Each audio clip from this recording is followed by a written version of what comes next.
Okay, this has been on the back burner for a good while, and it's high times just to get it done and over with. Well, it was meant to be part as a video vlog series, and so far I failed to edit out these videos and putting them out in a timely manner. It should have been done and over with many months ago, way back in April, when I started to record and document myself during the whole process of setting up my newish Tama Superstar Classic drum kit. And I had more fun doing that than to even get around to putting together the video vlog series that I had in mind. I just simply lost motivation. I lost every enthusiasm to even try to get around making these video vlogs, and so far I just don't care for it. Consider this as a small compilation of selected view clips, not very much, just very few, and maybe some images to include upon, and I will provide context behind them just to be done with this, because I'm not gonna do something like this ever again. What you're watching is simply me describing some scratches, dents, wear and tear on some of the hardware of the whole drum kit, and of course the missing drum head, but mostly a lot of the tension rod washers. The previous owner who sold me the drums, from the video blog I made talking about my purchase a while back, cut out the part where I thought the owner and the drummer that he got with just to help him set up the drum kit, I thought both of them were being very neglectful, but as it turns out, they're pretty easy to lose. The tension rod washers were the most annoying thing out of all the replacements that I had to deal with, aside from the missing drum head. By the time I bought like a pack of washers, I'm down to like 2 left, and I can see why now. I never had this problem from my old Pro drum set. Now I see why. So it really changed my mind after finally getting around to tuning them up, get them in tip-top shape in some way.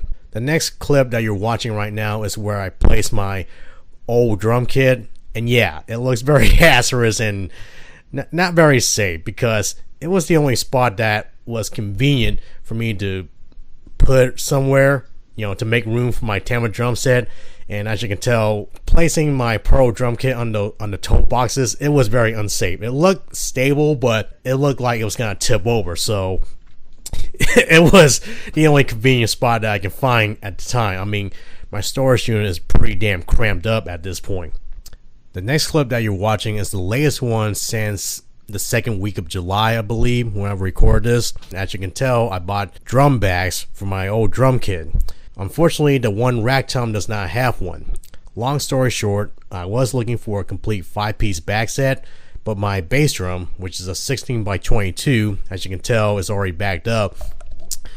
I was searching around and stumbled upon a seller who claims to have the right bag size. I even sent him a message to confirm if that was the actual size, and he said yes. The thing is, it was a 4-piece bag set that he was selling. He was offering no return, no refund, and so as is. He gave me a good deal, and he swindled me. He lied to me. The bag size is an actual 18 by 22, not 16 by 18. And yeah, I got some extra room, but I wanted to fit exactly like the rest of the drum kit. He fucking lied to me, and I'm gonna have to live with this. So I'm looking out for a 10 by 12 bag for my rack tom, and fuck me. As you can tell, there's been a lot of changes on the metal wall behind my Tama drum set. Those are rubber floor mats, or gym mats, whatever you want to call it. It's multi-purpose floor mats. And I bought these from Goodwill, dirt cheap, for like 99 cents each.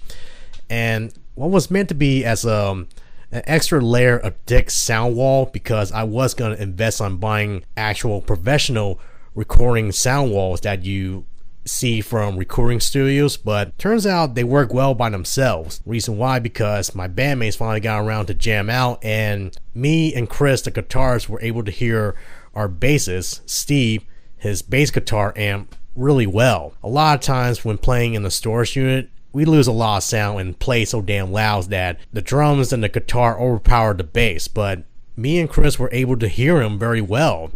Thanks to that, I'm simply gonna invest on buying more of these multi-purpose rubber mats instead of actual soundproof foam. They work well by themselves as a very cheap DIY sound wall. They can actually work. I was kind of surprised by that. And yeah, it looks horrible because I did intend on trying to connect them, but the problem is the wall is not connected. There's like metal walls that are cut into segments, and the way how they built together is uneven, so hence why it's kind of disconnected.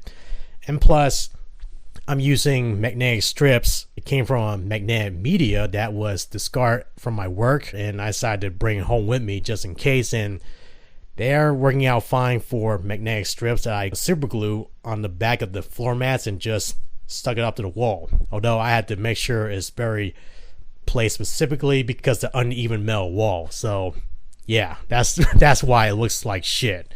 And that's gonna be it for me. Aside from a lot of changes going on, I'm gonna wrap it all up on this final episode of a video vlog series that was never meant to be. And if I ever do something like this ever again, it's gonna be on its own video by itself. As far as updates, progress, or anything that's drum related, I'll post it on my IG account. This was a bad idea to begin with, but I thought it would be a fun project to do, and so far it taught me a lesson to do a much more better job at it next time.